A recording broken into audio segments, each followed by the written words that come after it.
Hey, how you doing? This is John. Welcome to John's Long Box. Today we're looking at the Sensational She Hulk. This is number one. This is 1989 Marvel Comics Code Authority.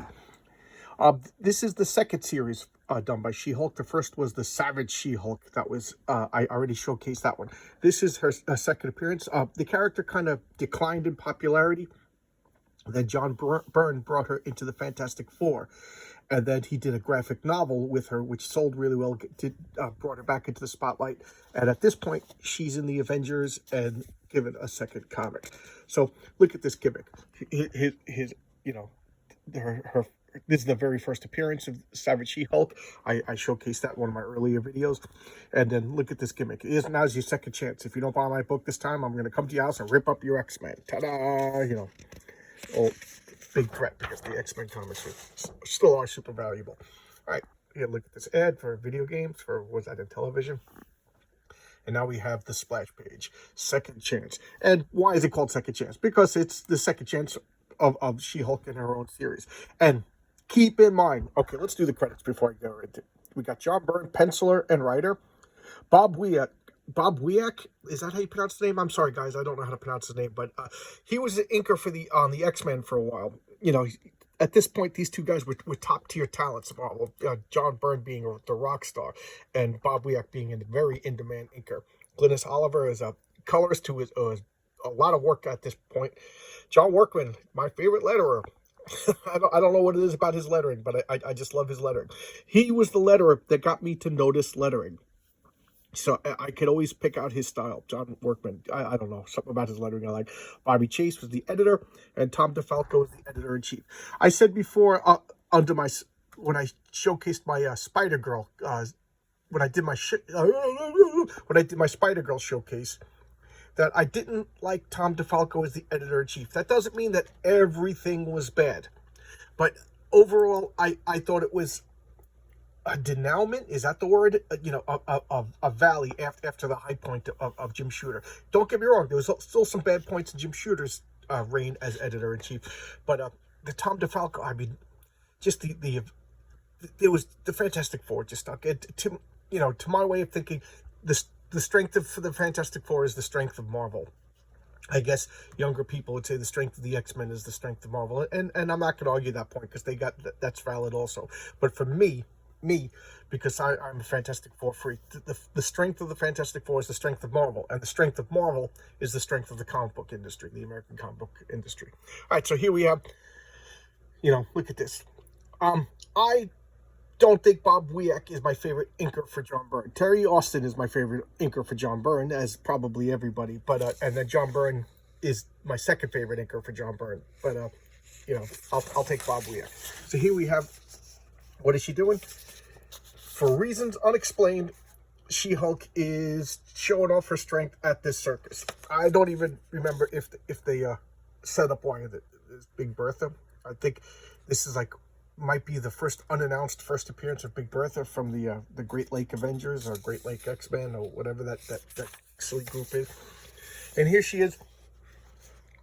This is, so she's just talking about everything, and people are like, wow, what are you doing in the circus? She's like, well, my cousin Bruce, I don't think she says Bruce, my cousin the Hulk, he was in the circus for a while, and this is the very first Avengers, another comic I showcased on my channel. And so Hulk was pretending, he was being pursued by the Avengers, so he was hiding in plain sight, pretending to be a robot clown, believe it or not, juggling animals in the circus. How horrible is that for the poor animals? And this guy's like, wow, I'm a strong man, but you're a really strong man. She's like, don't worry about it. I got superpowers. If you had superpowers, blah, blah, blah, blah, blah. So she's being nice and trying to reassure her. And then she walks into the hypno effect. And what is the hypno effect? The ringmaster. So the ringmaster is I think they were originally Hulk villains. And they were the Circus of Crime. So what is the Circus of Crime? Cheesy villains. Just cheesy villains. No other way to describe it. And that was John Byrne's policy on the She-Hulk. He was going to use cheesy villains throughout this series. So, of course, the Circus of Crime. They're run by the Ringmaster. The Ringmaster has this hypno disc on his top hat, and he hypnotizes the audience, and then everybody else goes out and robs the audience when they when they're watching his Hypno-Toad performance. And they got the Strongman, they got the Flying Gambinos, they got a Princess Python, and then they got like Juggler Clown, stuff like that. So the master scheme is, these shadowy beings, who shall be revealed later, want to know, here they are. Some of you long-term Marvel fans might recognize these guys. I'll talk about them later, of course. But here's a little spoiler or a little hint. I showcased a comic featuring these people. And here's another hint. John Byrne's only using cheesy villains. And okay, look at that chicken leg. Okay, another clue. So there you go. Three hints on who those shadowy masterminds behind the scenes are. So, okay, let's get focused. Too much coffee. So, Jennifer Walters was hypnotized by the ringmaster, and there's all the clown stuff like that. And he's like asking her, "Where'd you get your powers? What's going on?" And that's just a good way to explain her origins. So you can't explain the origins of She-Hulk without first explaining the origins of the Hulk. So here's Bruce Banner. For those of you who only know the movies, and even the movies are confusing because they have, two different origins for the movies. But here's the classic origins. Bruce Banner was working on the Gamma Bomb. Before it was about to be detonated, a jerk named Rick Jones, who is completely absent from the Marvel movies, but Rick Jones is like the Forrest Gump of Marvel. He's involved with everybody. He's in the backgrounds, sometimes the front grounds of everybody. He becomes like everybody's sidekick. He's like the MacGuffin that just gets stuff going throughout Marvel. And here, because Rick Jones is out there, Bruce goes to warn him, and the evil assistant, who's really like some communist spy, detonates the bomb, and Hulk gets hit by gamma radiation, turns into a Hulk. And we have this ad over here that I remember this. Okay. So, she's got the dilated eyes, all glazed and everything like that. And now what's going on? That's Jennifer Walters. That's her and her secret identity. And Bruce is coming to visit. Jennifer Walters is a lawyer. So Bruce is coming to talk to her about, legal needs. And while he's there, she gets gunned down by, some mafioso guy because she was defending somebody who was going to testify against the mob. So they shot at the lawyer. In those traditional comic book coincidences that always happen, it happened while Bruce was there. They're the same blood type, some rare magical science blood type. He donates his blood to her, or he gives her a transfusion rather, and then she transforms into the savage She-Hulk and beats the crap. Look at Stan over there. Look at Stan. Look at that crazy hair, those big old glasses. So now we have her origins. So everybody's like, well, what are we gonna do? People are gonna know it's She-Hulk. We can't have She-Hulk, and he's like, let me take care of that. So they send her away. Makeup artist turns her, he puts skin-colored makeup on, a red wig, and she is Glamazonia, the strongest woman on earth. Ta-da! So, yeah, this'll work. Good work. And who's this? What am I, chopped liver? That's Princess Python in her non-circus performing clothes, and she's jealous.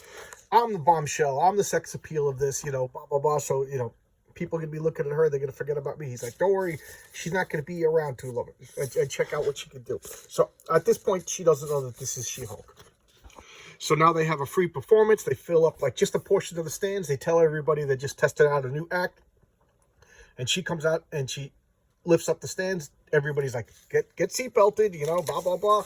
And what does she do? She twirls it over and shakes out everything.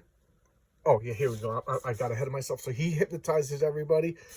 She turns it over and she shakes everything, and all their money, wallets, credit cards, jewelry, and everything like that comes in. She's like, wow, that's easy. Because normally what the ringmaster does is he hypnotizes the audience, and then all the performers just go into the crowd and pick pockets while everybody's eyes are glued on the performer. It's like, this is easier. This is easy. And he's like, yes, and we're being paid $3 million to test the limits of her strength. So Princess Python's like, oh, okay. He's like, yeah, so don't worry. This is just temporary. Okay. So now, what's happening here? Oh, yeah. I skipped a page a little too quick. So, I skipped the whole page. So, everybody's leaving. That was a great show, right? So the ringmaster plants the subliminal suggestion that you enjoyed yourself, and, when you get home, you're going to realize, where's my wallet? I don't know what, but not don't say anything until you get home. And while she's standing there, a cart comes savagely fast to her, the dreaded cart attack, and she just smashes it. And there you go. That's the George Perez principle. Whenever anything gets smashed, you got to have 10 times more debris than it would actually make. It makes it dramatic. And boy, look at that. That's just super heroic. So here's She-Hulk smashing this wooden cart. And back to the shadowy figures. Do we know who they are yet? We got an ape head. We got this weirdo looking head. And then we already saw the chicken leg. Come on, guys. Old school comic guys. You know who it is by now. And I'll reveal. All will be revealed. And then we have this gorilla like, oh, look at it. So like, who tried to attack you? Who tried to attack you? And she's like, I didn't do it. They're accusing her. It's like, you were jealous, so we're accusing you. She's like, I didn't do it. I was with you. And look, a gorilla. So she jumps out and goes after the gorilla. And the gorilla pulls off the ringmaster's hat and gives it to her, and that breaks the spell. She recognizes who she is. She's like, oh, what are you guys up to? You know, whatever. And she wrecks her cart, and I love this. She throws these bars, and they land and make a cage around her. And she's going to call the cops. Here she is washing off all the makeup. Here we have a Marvel checklist. Who is that? Mark Siri. Okay, and the cop's like, congratulations, you're the first people to actually make an accusation stick. We might actually, you know, we've been watching the Circus of Crime, but due to the ringmaster's power, you know, people never testify against him. You know, that's part of his suggestion. So all we could do is watch them. You're one of the first people to actually make a case stick. So that's pretty cool. And note the lack of backgrounds. Why? Because a lot of dialogue. You know, John Byrne, he's a master comic book guy, so he and notice the coloring is bizarre. You know, they don't really color this, just a shade. You know, in a modern comic book with computerized color, they'd color all of that. I don't know how I feel about that. You know, do I like it modern where everything is colored, or is this just indicative to me that the light's not on and it's in shade back there, or partially lighted, or you know what I mean? I don't know, but it doesn't hinder the story. It's just something I noticed now because I'm showcasing. I never noticed it when I read this. You know, I read this a few times. Like most of my comics, I read them a couple of times. So they give her like a police officer's shirt, and she has whatever shorts because the Circus of Crime is creepy, took all her clothes. But as I was saying, notice the backgrounds. It's just yellow. Why? Because that's, you know, they established that the walls are yellow and a lot of dialogue. So this is all the, you know, info dump. So John Byrne was like, I could save a couple of minutes here by not really doing in the details. Over here, you give some details just to remind your brain where they are, but it's not really necessary. Oh, look at this. I remember this ad. I forgot about that. I never knew what that was, but that's pretty cool. Look, you want to call? Somebody want to call that number? Let me know what's going on over there. Ooh, watch out, though. It's 60 cents per minute. Talk to a fire-breathing monster. So now she goes to check them all out in jail. And she's like, don't worry, I'm going to testify for you. And then we got this guy and that guy. It's becoming obvious who the main bad guys are. And here she is. Now, watch this. Okay, this is important. Oh, great. So he explains to her, like, yeah, we were paid $3 billion to test the limits of your strength and vulnerability. He's like, who? She's like, I don't know. This is the ringmaster just giving everything up. He's like, I don't know, because everything went through a third party. But, you know, we're getting $3 million. We were never going to keep you. We just, you know, we figured if we're going to test you, we might as well profit off it. So we got $3 billion plus whatever we shut down from the audience. And she's like, oh, great. Some anonymous bad guys ready to spend $3 million to find out how tough I am. And I know how. And I know how these things work. It'll at least be my third issue before I find out who it is. Although you readers have probably find out on the next page. And here, you know, whatever. So, and then we'll get to it. The Headmen. Dun, dun, dun. I told you, John Byrne's policy on this series was to only use cheesy villains. And there are no cheesier villains than the Headmen. The Headmen, their gimmick is their heads are all wacky. So we have this guy who's a brilliant scientist, but he's Gorilla Man, and he's a human head on a gorilla body. This is Negan, his shrunken head. All the bones in his head shrank, so his head is just like this flabby, rubbery, disgusting mess on a brilliant scientist brain and normal body. This is Ruby Tuesday. Her head was destroyed, and I think her brain and nervous system was preserved with this synthetic ruby-like material. And the ruby-like material is magic science. So it could shape and deform and create objects, like kind of like her head is like Green Lantern powers. And this is Chando the Mystic. He's like this the magical one out of these scientists, and he discovered this means to transfer his mind into other people's bodies, and his body was destroyed, so they took off his head while his mind was preserved. At one point, it was in a deer, the angriest deer in the world, if you remember that Defender story that I showcased. And through circumstances that are just insane, it was put in this demonic body, and they put his head back onto this demonic. So he's now Chando the Mystic in this totally freakish, chicken-headed D&D type demon monster. And there you go. That's the Headmen. So the Headmen are setting up a long-term operation against She-Hulk. So here you go. So let's talk about the comic in general. It lasted 60 issues. And John Byrne, I think John Byrne's star was starting to wane a little bit at this point. I think a lot of his problem was his diva attitude. He came off of a Fantastic Four run where he just became a rock star, in my opinion. He was amazing. I mean, he already was a rock star for his art on the Fantastic on the X-Men. Excuse me while I take a sip. My throat's getting stretchy. And then he went to the Fantastic Four, where that was just it. He's legendary. And then from there, he could do whatever he wanted. And John Byrne had a thing for She-Hulk. So to give him She-Hulk comic, it's printing money. At the time, there was they called him the John Byrne 40,000. And whatever comic book John Byrne drew gained 40,000 new sales that month that he debuted. And they stayed with him. And when John Byrne left the comic, it went down 40,000. So that was, they said he had a loyal, hardcore audience of 40,000 fans, and I was one of them, definitely one of them. I still, if I see John Byrne's doing a comic today, I will buy it. So if anybody knows anything about John Byrne doing any comic work now, let me know. I'll buy it. I still love him. So anyway, he was a diva. If an editor gave him something, and of course some people say it was overreacting, some people say it was for good reason. I don't know, I wasn't there, but this was one of the comics. He fought with the editor and he quit, and rumor has it was over him showing how does She-Hulk shave her legs, and I don't know, the editor didn't like that or whatever, so he quit. And then the sales went down, and they kept John Byrne's trick of breaking the fourth wall, something I'll get back to later. And then John Byrne later came back, I can think around issue 25 or so. I forget the exact issue.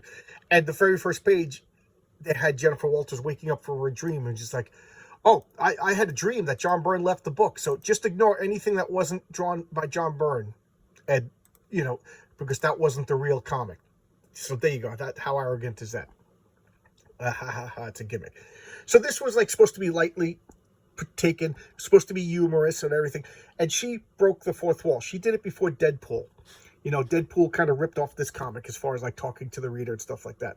So and then there was another character called the Blonde Phantom. She was the secretary for D.A. Towers, another reoccurring background minor Marvel character that he was always the district attorney of New York. Whenever, Daredevil always met him. Any kind you needed, like legal stuff, D.A. Tower was there. And Jennifer Walters, being a lawyer and her human identity, would interact with D.A. Towers. So his secretary, John Byrne, brought like an old Atlas character, the Blonde Phantom, and she could break the fourth wall also. I don't know if she did in her original appearance or not. So she might be the first one. I don't know. I'm ignorant about that. But She-Hulk broke the fourth wall, meaning she knew she was a comic book character and she addressed the readers way before Deadpool. Okay, now, I hate that. I hate that. Anything that takes me out of the story, I hate. So, I'm sorry, guys. I hate Deadpool. I hate when She-Hulk breaks the fourth wall. It just takes me out of the comics. So, there you go. So this was a comic I bought out of loyalty for John Byrne. I love his art. I love the fact that he was using hokey villains from the past. But oh my God, did I hate that she broke the fourth wall and talked to the audience. It still irks me to this day. It's a gimmick that I just find it grates on me. It just, anything that removes me from the suspension of disbelief and takes me out of the story. It's like if continuity is so bad, or if the art is so bad, or if the writing is so bad, or whatever is so bad that takes me out of the story. Like I like to live in the moment of the story. I get totally engrossed when I read. That's why I read so slow. I'm like imagining. This is weird, but I'll read a novel and like I'll close my eyes and the picture in my mind, I'll try to rotate it 360 degrees and see around the room. I try to think of, stuff that the writer didn't mention, like what does it smell like? What is the humidity? I'm weird. I'm totally weird. I like my wife will talk to me and I'll be reading and I don't hear her until she'll tap me on the shoulder, even though she's talking at all because I'm in the story. But then when She-Hulk or Deadpool addresses me, boom, I'm teleported back into my chair and I'm out of the story. I feel like I've been physically kicked out of this world. So there you go. I'm weird that way. I'm totally insane. But I still bought this comic and I still like this comic because of the talent and storytelling of John Byrne, despite one of the major things to me, which was a flaw. But it wasn't, I mean, everybody else seemed to like it, so I guess I'm in the minority about that. Okay, well, that's the Sensational She Hulk. It lasted 60 issues. You're supposed to ignore the non-John Byrne issues and whatever. I find that to be arrogant. And how would you like to be the writer and the artist on the John Byrne issues in between his two runs and then being told forget about it? I just find that to be disrespectful to people. Even when Jack Kirby went to DC Comics, the great Jack Kirby, he said, "Put me on a comic that is about to be canceled. I don't want to put anybody out of work. I don't want to be disrespectful. I don't want somebody else to be dismissed because I'm coming." And that was Jack Kirby, and John Byrne says, just forget about these people. I find that to be arrogant, but there you go. All right. I'm a madman. All right, I'll see you tomorrow. I took a couple of days off because it was Easter weekend and I just had a lot of stuff to do. So thanks a lot, everybody. I'll see you tomorrow with another video. Bye-bye.